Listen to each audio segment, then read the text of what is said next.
If you are chronically on the internet, you might have at some point witnessed a battle of magnitude between a Naruto and a Dragon Ball fan. You'll notice both fans heavily wanting to uphold the status of their respective champions. They will fight tooth and nail to defend their hero.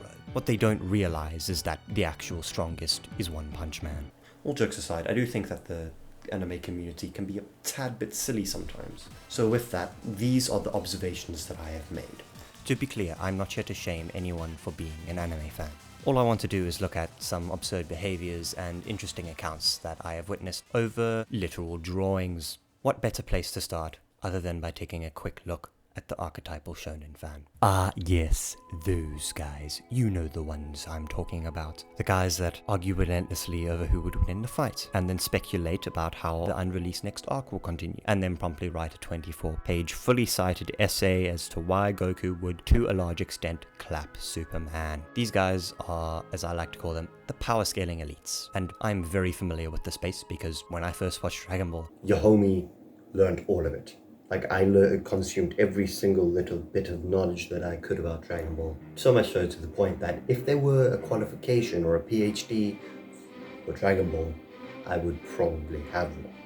This also happens to be every other fan. Everyone knows everything, and everyone else is misinformed or has a crappy source. It's a community that's weirdly academic about their approach to arguments. However, most of the time, debates get nowhere, just like in real life. That leaves me with the perfect opportunity to send you to the second part, which would of course be about none other than trash taste. Now, before I say anything, I want to mention I'm by no means throwing shade at anyone when I mention this, but I feel as if I've made an observation. The name of the podcast being Trash Taste is supposed to be a reflection of the host's perception of their own taste. Trashy isekai power fantasy. Which is that they have trash taste, or poor taste. Famously, Gaunt, one of the hosts who runs the channel Giguk, aka one of the top anime creators currently, is infamous for enjoying isekai anime as a guilty pleasure. What everyone knows about isekai is that it's terrible. This is a fact that they reference quite frequently on the podcast itself as an ongoing recurring inside joke. But I feel like the name Trash Taste itself is somewhat reflective of the anime community at large. This is probably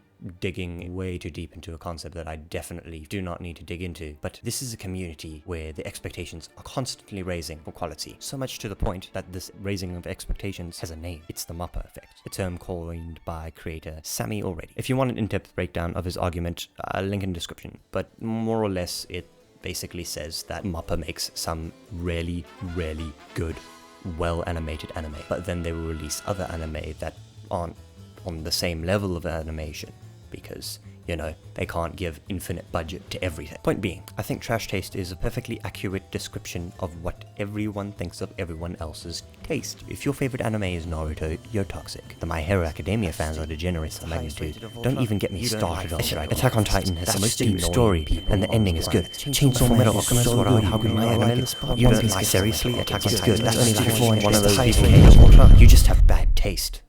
Obviously, an opinion about a piece of fiction is subjective. You can definitely say that Attack on Titan is a technically impressive anime in terms of quality and writing. It presents an interesting concept, but you cannot definitely say that Attack on Titan is an anime that everyone will enjoy. It simply ain't some people's cup of tea. What I can't quite fully wrap my head around though is what all the fuss is about. I understand being passionate about something for sure. And to me, it's saddening if someone else can't see the innate beauty in something that you do or I do. To me, animation is innately beautiful and wonderful, but I know plenty of people who don't necessarily share those same feelings. Oh, but old chap, I suppose it's simply because you don't get Eva, you see. Eva is definitely the best there is. You simply lack the nuance to understand it. Oh, hell with that. I understand upholding the integrity of your favorite anime, but sometimes it is a stupid idea. A lesson that I learnt a while ago was that sometimes a battle is beat, and you need to learn when that is.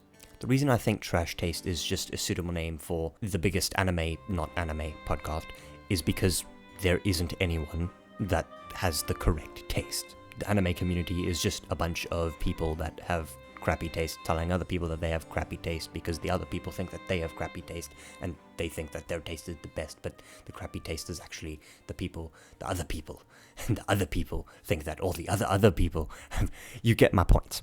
In essence, no one has the correct taste, because it's subjective.